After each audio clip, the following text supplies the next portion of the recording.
નવસારીના ઉગત ગામે આવેલ વરદાન ફાર્મ હાઉસમાં સફાઈ માટે રાખેલા દંપતીમાંથી પત્નીની ક્રૂરતાપૂર્વક હત્યા કરાયેલો મૃતદેહ મળી આવતા ચકચાર મચી જવા પામી હતી। પોલીસે આરોપીને શોધી એ પૂર્વે જ આરોપી પતિએ તેના વતનમાં ઝાડ સાથે ફાંસો લગાવી આત્મહત્યા કરી લેતા હત્યાનું કારણ અકબંધ રહેવા પામ્યું છે। નવસારીના સુપા ગામે રહેતી 35 વર્ષીય પદ્મા હળપતિનો પતિ મૃત્યુ પામ્યા બાદ મૂળ આણંદના વડોદ ગામે રહેતા ગણપત પરમાર સાથે लिव इन रिलेशनशिपમાં ગણપતની પત્ની તરીકે રહેવા લાગી હતી। બંને ગામડાના ફાર્મ હાઉસમાં રહી સાફ સફાઈનું કામ કરતા હતા। ગત અઠવાડિયામાં ઉગત ગામે આવેલ વરદાન ફાર્મ હાઉસમાં ગણપત અને પદ્માને ઘાસ કાપવા માટે બોલાવવામાં આવ્યા હતા। બંને ફાર્મ હાઉસમાં જ રહીને સફાઈ કરી રહ્યા હતા।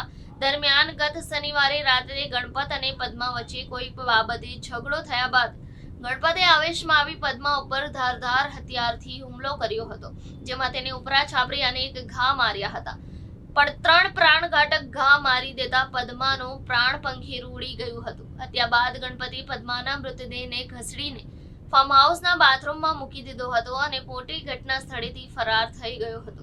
ગતરોજ વોચમેન ફાર્મ હાઉસ પહોંચ્યો તો દરવાજો ન ખોલતા તેણે આસપાસ ગણપત અને પદ્માની શોધખોળ કરી હતી। બાદમાં બાજુના ફાર્મ હાઉસમાંથી ચાવી લાવી ફાર્મ હાઉસ ખોલતા તેના પગ તળેથી જમીન સરકી ગઈ હતી, કારણ કે ફાર્મ હાઉસનો હોલ લોહીથી ખરડાયેલો હતો અને પદ્મા હળપતિનો મૃતદેહ બાથરૂમમાં પડ્યો હતો, જેથી વોચમેને ફાર્મ હાઉસના માલિક પ્રકાશ વરદાનને જાહેર કરતા તેઓ પણ ફાર્મ હાઉસ પહોંચ્યા હતા। નવસારી ગ્રામ્ય પોલીસને ઘટનાની જાણ થતા જિલ્લા પોલીસ વડા સહિતના ઉચ્ચ અધિકારીઓ તેમજ ગ્રામ્ય પોલીસનો સ્ટાફ ઘટના સ્થળે પહોંચ્યો અને તપાસ આરંભી હતી। પોલીસે શનિવારે રાત્રે અને રવિવારે સવારના ગણપત આવતા જતા જણાયો હતો, જેથી ગણપતના વતનની માહિતી મેળવી પોલીસે તપાસ કરાવી હતી, પરંતુ ગણપત તેના ઘરે પહોંચ્યો ન હતો।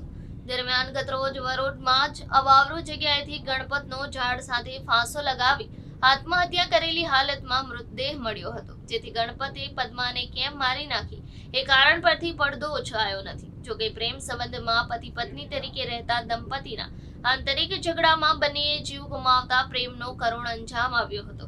ઉગત ગામના વરદાન ફાર્મ હાઉસમાં પત્નીની હત્યા કરી પતિએ કરેલ આત્મહત્યામાં પોલીસની પ્રાથમિક તપાસમાં ગણપત પરમારે થોડા દિવસ અગાઉ જ મોતિયાનું ઓપરેશન કરાવ્યું હતું, જેથી તેને આંખે 3 થી 4 ફૂટ અંતર પર જ દેખાતું હશેનું ડોક્ટરે અનુમાન આપ્યું હતું, જેથી ગણપત અને પદ્મા વચ્ચે ઘણા સંઘર્ષ થયા હોવાનું અનુમાન છે। પદ્માના શરીરે પણ ઘણા ઘાવ હતા, પરંતુ 3 ઘાવ ઊંડા હોવાથી તેનું મૃત્યુ થયું છે। જોકે ગણપતિ પણ આત્મહત્યા કરી લેતા હત્યાનું કારણ જાણી શકાયું નથી, તેમ છતાં પોલીસે તપાસને વેગ આપ્યો છે। કાલે સવારે નવસારી રૂરલ પોલીસ સ્ટેશનના ઉગત ગામની અંદર એક ફાર્મ હાઉસમાંથી એક મહિલાની ડેડ બોડી મળેલ હતી। તપાસ દરમિયાન તે ડેડ બોડી પદ્માબેન ભરતભાઈ હળપતિની હોઈ જવાનું જણાઈ આવેલ હતું અને બોડીની ઉપર ઇન્જરી માર્ક્સને જોતા એક મર્ડરનું કેસ તે બાબતમાં લેવામાં આવ્યું હતું। આ મર્ડરનો આરોપી ગણપતભાઈ રાયસિંહ પરમાર મૂળ વતની વાડોદ આણંદનો છે।